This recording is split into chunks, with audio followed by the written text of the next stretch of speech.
Starfield is almost here, and there's going to be a lot of questions as to what new players can do to make the most of their experience in the early hours of the game. In this video, I'll be giving you 10 tips so you can do just that. I won't be giving any story spoilers, so you have nothing to worry about there. All the footage you'll see in this video is strictly from the skill tree and just exploring planets, moons, and the space around them. Let's get into it. The first tip I'm going to give you is to take a look at the skills. Scroll over to the tech tree all the way to the right and invest one of your first skill points that you get into boost pack training. Rank 1 of this skill opens up the ability to use boost packs and is vitally important for mobility. Not only can it help you reach heights you can't get by just jumping, but it can help you navigate planets and moons more effectively by saving on your oxygen. There's even times when you can permanently fly and hover around due to lower gravity on some planets and moons. Further skill points and boost pack training are worth investing into as well, as you'll be able to use less fuel, increase your fuel regeneration, and even double both of those bonuses at rank 4. Another great part of boost pack training is being able to boost around in zero gravity environments. This can help close the gap on enemies as well as just get around these areas a bit faster. Navigating anywhere in Starfield becomes a lot easier when you have boost pack capabilities. The second tip I have for you is to take some time to explore. Starfield is an absolutely massive game, with so many things to check out at any time. I know that many will want to burn through the story first, but you're going to be missing out on a lot of possibilities and cool encounters, unique loot, and environments that you won't find by focusing on the main story. Starfield does a great job at rewarding exploration, and you'd be doing yourself a disservice by ignoring one of, if not the best aspects of this game. I played Starfield for over 75 hours, and only 5 of that was on the main story. I've been to dozens of star systems, and there's still so many I have yet to explore. I found some incredibly cool things along the way, both on populated planets and seemingly barren moons. Just like most other Bethesda games, there's going to be a lot of books, notes, and audio playback devices for you to listen to. So many players will just skip over reading and listening to these, but they can end up leading you to some pretty incredible side missions that offer powerful loot you may not have ever found otherwise.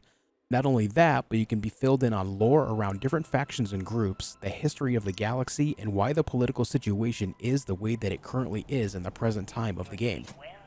Getting involved with all of this adds so much richness to the game, and it would be a shame for any player to miss out on that. Take a moment to read and listen to all the notes and audio devices you find. I promise you won't regret it. Starfield has a massive amount of missions for you to take on, so much so that you may feel overwhelmed trying to organize your way through them. There's factions, tasks, bounties, and more for you to do. The next tip for you is to make use of the setting that allows you to see all nearby objectives. I'm the type of person that likes to focus on one thing at a time, but this option allows me to get a quick perspective and grasp on all things I can do in my vicinity. Local single quests near me, if you will. To do this, open up the mission menu and take a look at the bottom right of the screen. You'll see Show All Targets or Show Only Active Targets. You can change it back and forth at the press of a button. Having a tool like this gives a great visual representation of all the missions you've gathered in the area around you and can help you mentally organize a plan to tackle them all. With all the interesting stories outside of the main story, I'm a big fan of being able to see so many things in the worlds I can travel to.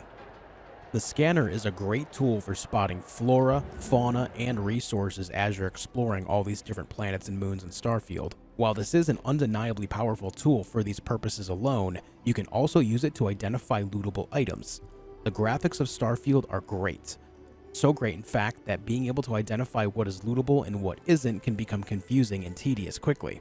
Using the scanner will highlight all lootable items and living beings with a light blue outline so you can quickly identify items in every room or area you're in to check them out faster.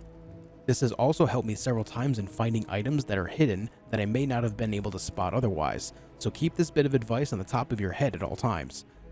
That's not all the scanner can do either. There's another great functionality to it that can help you navigate towns, cities, and complex buildings. When you open up the scanner and look down at the ground or floor, you'll see a path of arrows. These arrows point you in the direction of whatever mission you have active. Incredible value to any player in so many ways at the press of a single button. If you're a loot hoarder like me, then you're going to be running out of space in your inventory quickly. The next few tips are aiming at helping you manage to carry as much as you can as well as make money while you're doing it. First, be sure to use your ship's cargo hold. Every ship has one in the cockpit, and dumping some of your hard-earned loot in here can help you make the most of your trips to distant locations. By using your cargo hold, you'll be able to stay out longer before returning to a location to sell items, as well as it can be just a nice place to organize certain types of loot that you plan on keeping. You can increase the size of your ship's cargo hold by adding additional space in the shipbuilder, and you can get to some pretty large amounts of space you can hoard to your heart's content. The next bit of advice is to invest some skill points into the weightlifting skill in the physical tree. It's available at the top of the tree, so you don't have to invest any more than 4 points to max this out. In rank 4, you'll be able to carry an additional 100 kilograms with a great bonus of 50% resistance to the stagger effect. One more tip as far as loot hoarding goes, don't be afraid to sell your loot. Resources, weapons, ammunition you don't use, spacesuits, and helmets. They all hold value, and almost all of them are replaceable. There will be things that you truly want to keep, and that's okay, but holding on to too much for too long can really put a hamper on looting cool things you'll find in the future. There are few things more annoying to me in a video game than finding something awesome and then having to make an in-the-moment compromise on whether to pick it up or drop something else awesome. Selling some of this stuff can go a long way in freeing up inventory space. The benefit to this is having a large wallet, which can help you up the cargo space on your ship like I mentioned earlier. The more loot, the merrier.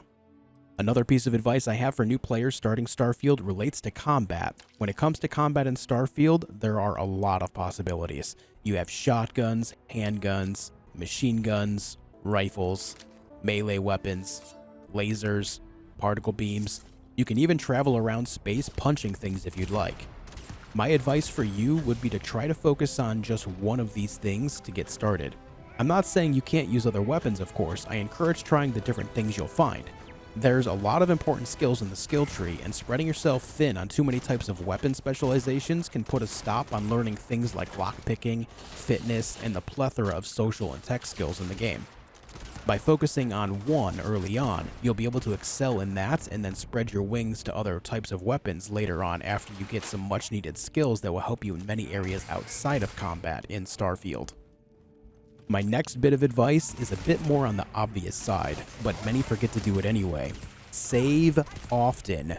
Saving often will allow you to save yourself a lot of grief in any game, but in Starfield's case, it can allow you the opportunity to go back and choose different dialogue options, try to lockpick a safe or computer with your last digipick, or try a different plan of attack and taking down your enemies.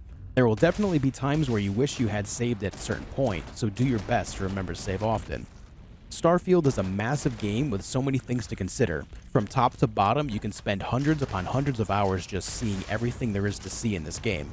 Despite the amount of things I've already done, I know that every time I load up the game, I'll be seeing something new.